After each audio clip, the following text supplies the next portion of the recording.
Hello, this is Ian's POV. Right, I got the mic in now and we can talk.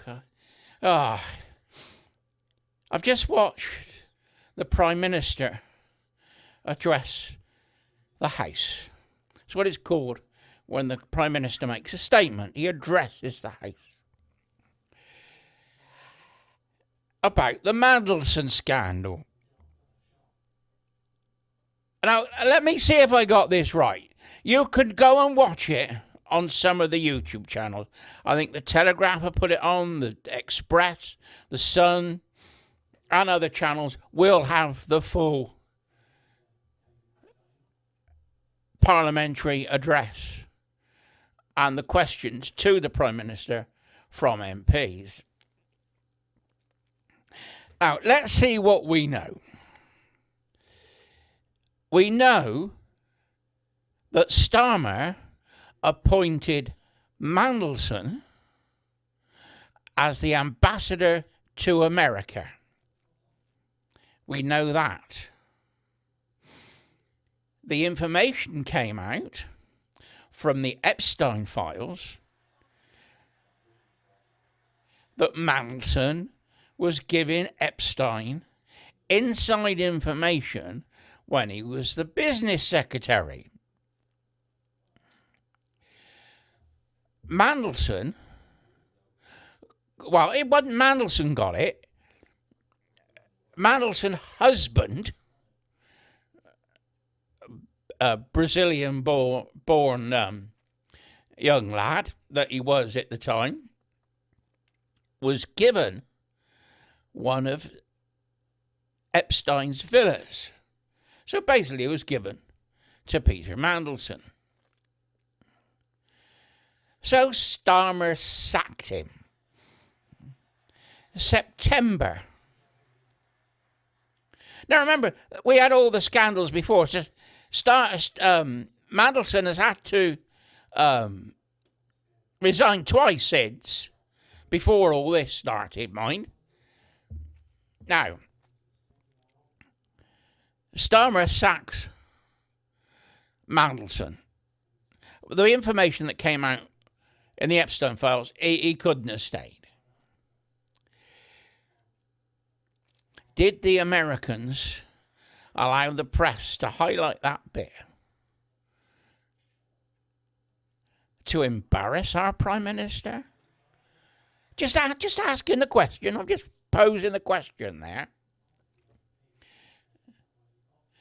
Now, in September, the commentators saying that the Independent newspaper had a front page story. This is last September, mind.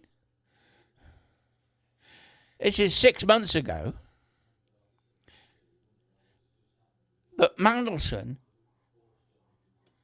did not pass the security check. Now, we are told by our illustrious Prime Minister, Mr. Starmer, that he was not told and he didn't know until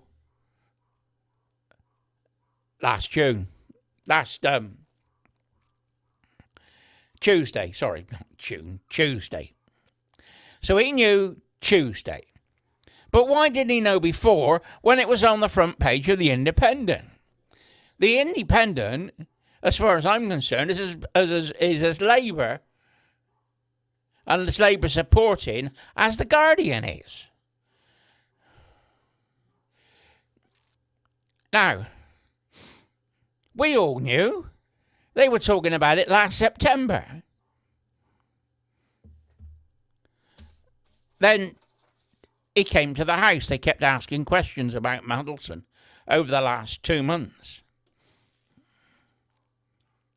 And then this morning,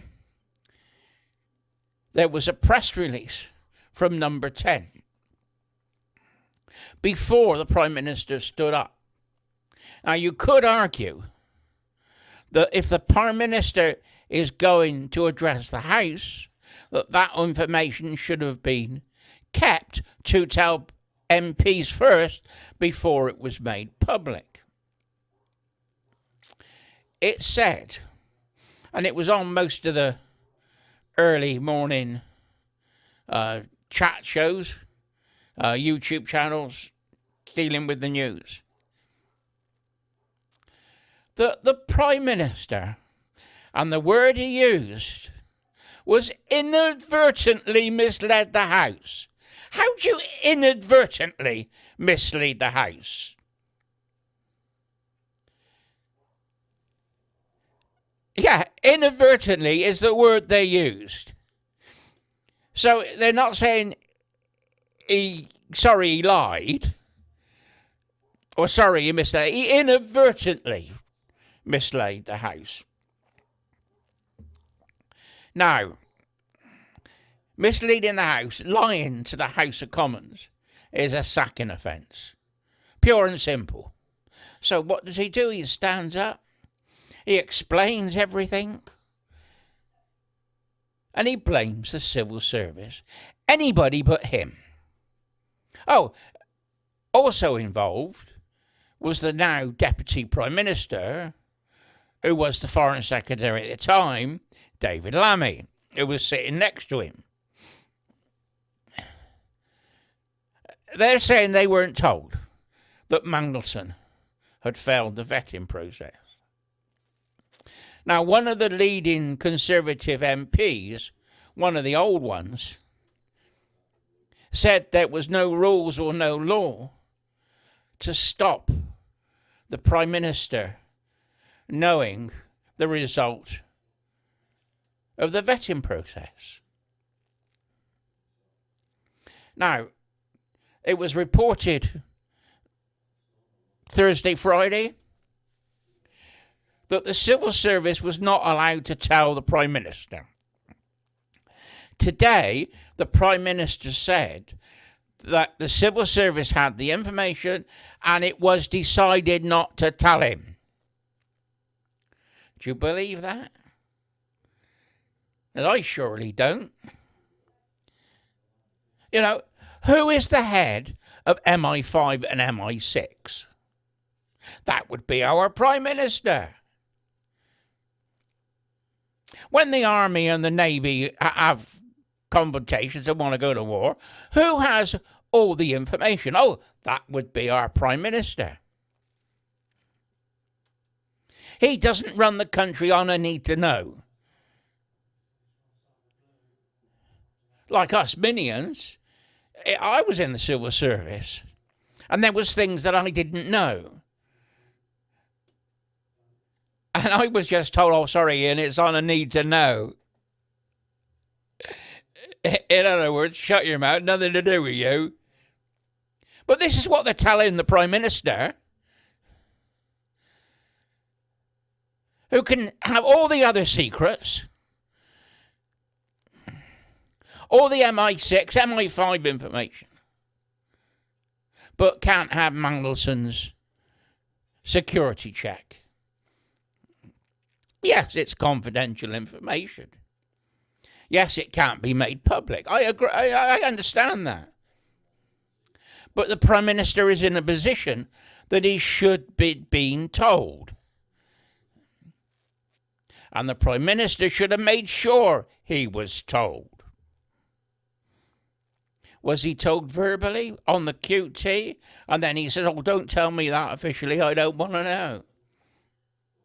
Like he did with Jimmy Savile.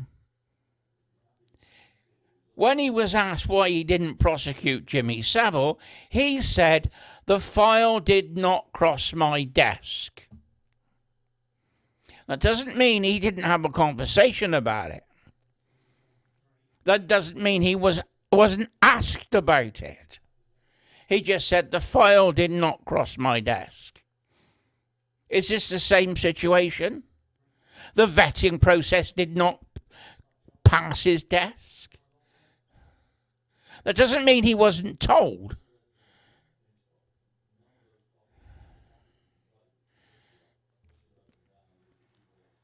Starmer is in an awful position. He appointed Mandelson to one of the highest positions in the British civil service, is ambassador to America. The most important, especially under Trump. I think, this is my own opinion, this is my POV, my point of view, is that Starmer and his cronies, the DEI front bench, hated Trump so much they were prepared to send 200 Labour staff over to help Kamala Harris, and they put Mandelson in place to try and embarrass Trump, to try and trip him up. But you've got to remember, Trump wrote The Art of the Deal. Trump has been the president before. He's already done 4 years before. He's found out what he did wrong last time. And he's trying to put things right. And if you think that the pipsqueak Starmer and Mandelson are going to trip Trump up, thing again.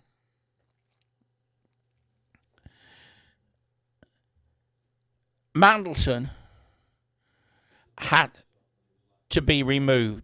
The Americans didn't like him.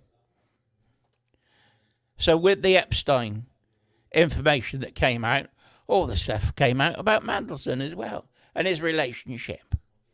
He used to stay in Epstein's flat in Paris, and that's one of the pictures.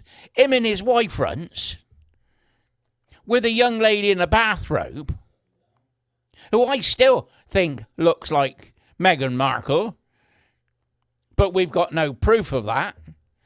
But you look at it. I'm so. If you've just the face blanked out, but the stance, the arms, the hair, everything else fits. Somebody should have asked if it was Meghan Markle. I don't know, but I think it looks like her, and nobody's going there. Well, I am. Anyway, I thought there's Mandelson and his wife runs and this young lady in a bathrobe. I thought Mandelson was batting for the other side, that he was gay. He had a boyfriend, then he married him, so he had a husband. So it was Starmer having an affair with this lady, and did his husband know? That's another question I'd like to ask. I don't know the answer.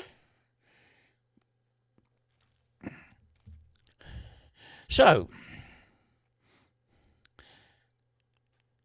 he gets up. Starmer gets up into Parliament, and he speaks for about half an hour. And to cut it down short,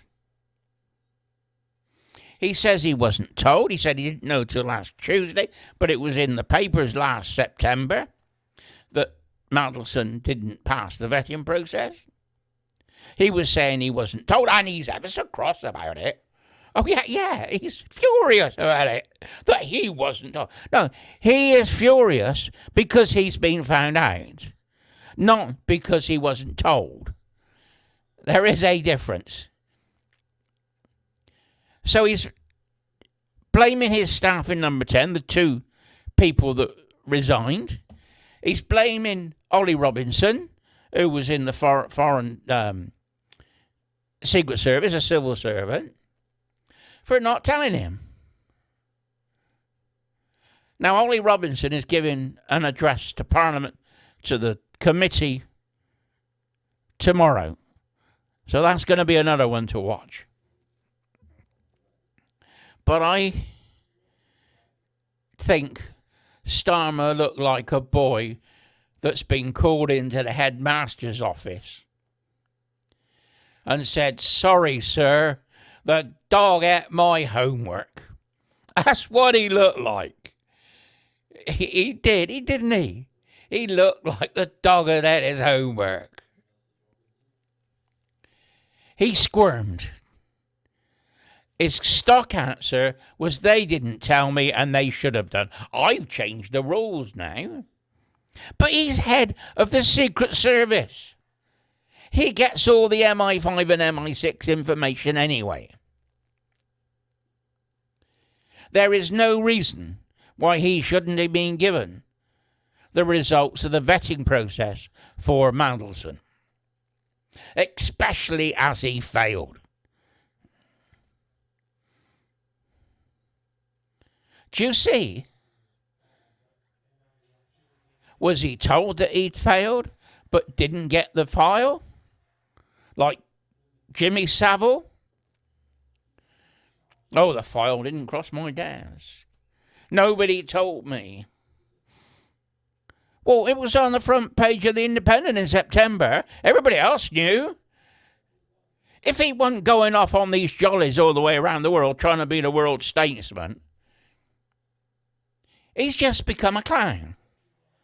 He's the world's leading clown.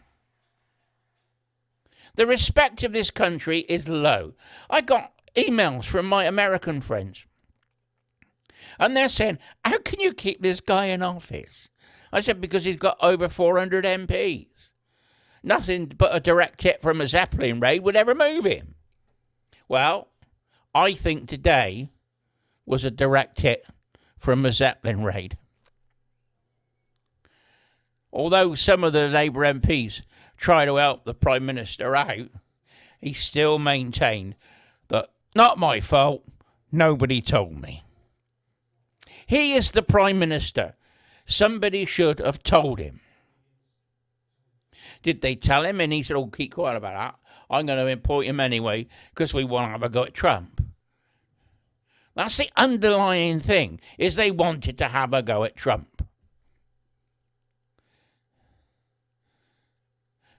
Oh, Mandelson, by the way, we now know, is a director of a Russian company. And he's also got dealings with China. This week it's now come out that Mandelson has also been giving information to the Chinese. This is a hanging offence. This is treason. And the Prime Minister still appointed him as ambassador to the United States. Starmer should go. Starmer should resign. Starmer should call an election. Now we know exactly what the Labour Party is like, and let the people decide. It's my point of view. Bye-bye for now.